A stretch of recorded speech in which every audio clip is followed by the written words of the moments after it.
Di zaman sekarang, kebanyakan dari motor-motor yang berlalu lalang, bahkan mungkin yang teman-teman pakai sekarang kemungkinan berjenis mesin overstroke.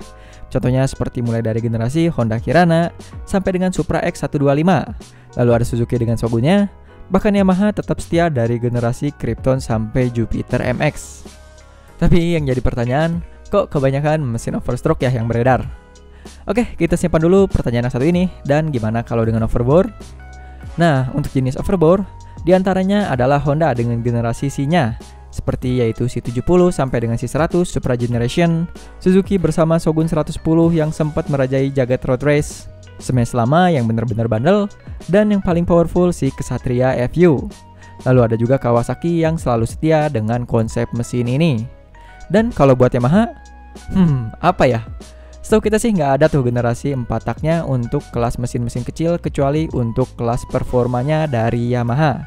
Dan mungkin diantara kalian juga banyak yang belum tahu. Kira-kira mana sih yang lebih bagus antara overbore dan juga overstroke? So biar nggak penasaran, di video kali ini kita akan membahas apa aja sih keunggulan dan juga kekurangan dari kedua jenis mesin tersebut.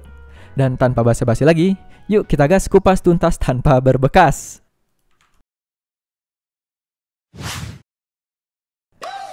Tapi seperti biasa, sebelum mulai kita mau ucapin terima kasih untuk teman-teman yang udah berdonasi via Saweria, jagoketik.com, Ikiabu, Hai Army, Cyber Hunter, Reza Alfared, channel Demantan Vlog, dan channel Demantan Vlog lagi, Fajar STD, Sehze Wildan, Thomas Andika Prasetyo Widiat, Erwinas, Awal 11, Fitlow X House, Gede Hendra 21, Awal 11 lagi, Lewis Cray Milton, dan juga Lewis Cray Milton lagi.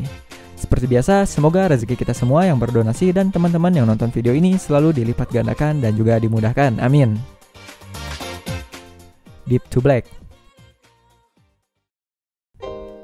Mungkin di antara teman-teman banyak juga yang belum tahu apa sih itu overbore dan juga overstroke itu. Dan gimana sih cara membedakan keduanya?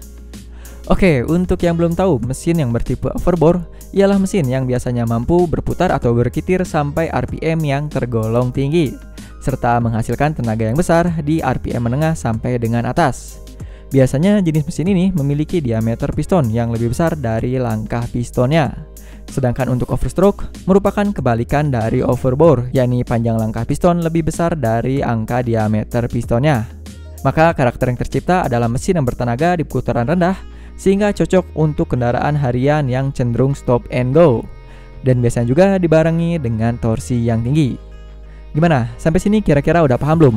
Karakter dari mesin overbore itu enak di putaran tinggi, sedangkan overstroke enak di putaran rendah. Nah, kembali lagi ke pembahasan. Untuk lebih detailnya, pertama-tama kita cari tahu dulu keunggulan dari overstroke.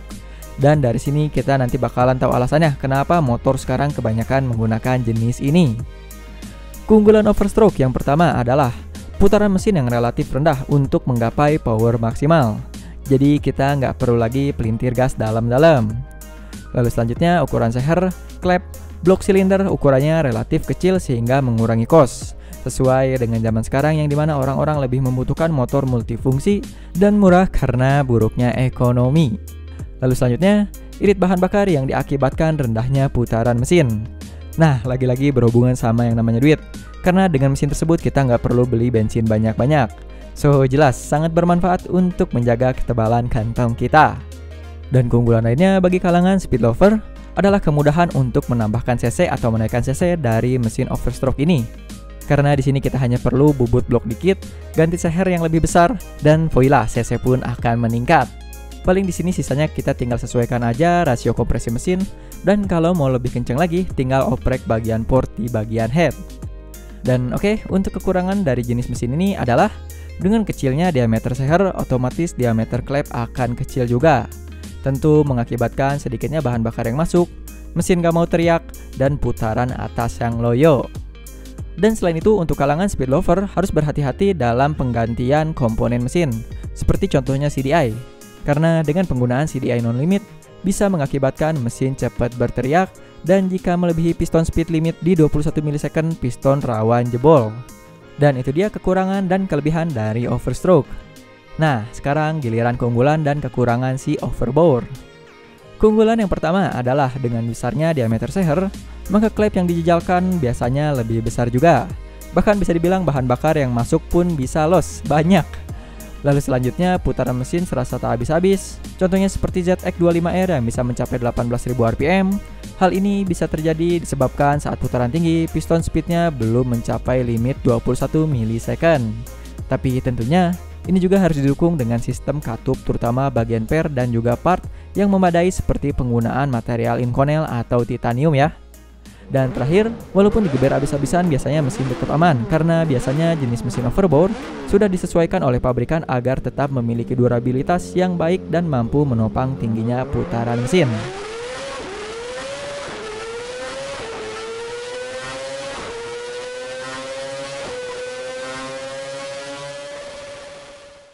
Dan itu dia untuk kelebihannya. Sekarang untuk kekurangannya. Yang pertama, dengan putaran mesin yang tinggi dan diameter klep yang besar, so bensin pun mengocor dengan derasnya. Lalu selanjutnya, tenaga tidak responsif saat putaran bawah, yang terpaksa pengguna mesin ini harus rido menghisap asap motor overstroke saat menanjak dan juga start. Dan terakhir, biasanya tipe mesin ini nggak enak dipakai di jalanan macet. Oke, dari kelebihan dan kekurangan di atas, tentu teman-teman semua sudah bisa menyimpulkan kan? Kira-kira butuh mesin yang mana dan kira-kira motor atau bahkan mobil yang kita punya masuknya ke kategori yang mana? Dan tentu aja kita juga akan paham. Wajar rasanya kalau di jalan raya Indonesia yang polisi tidurnya bisa dibuat tanpa diatur dan semaunya, jalanannya yang mayoritas kecil dan sempit dan gak diperlebar walaupun sudah macet total, serta kesadaran masyarakat yang buruk terhadap lalu lintas seperti parkir dan nyeberang sembarangan, jelas bahwa masyarakat ini sangat membutuhkan mesin-mesin yang cocok untuk stop and go alias responsif dan irit. So, mungkin itu aja yang bisa kita jelaskan di video kali ini. Jangan ragu untuk memberikan saran dan juga kritiknya, karena hal tersebut bisa menjadi acuan untuk perkembangan channel ini. So, kalian bisa tulis saja pendapat kalian di kolom komentar di bawah ya. Saya Muhammad Karin undur diri. See you in the next video and bye-bye.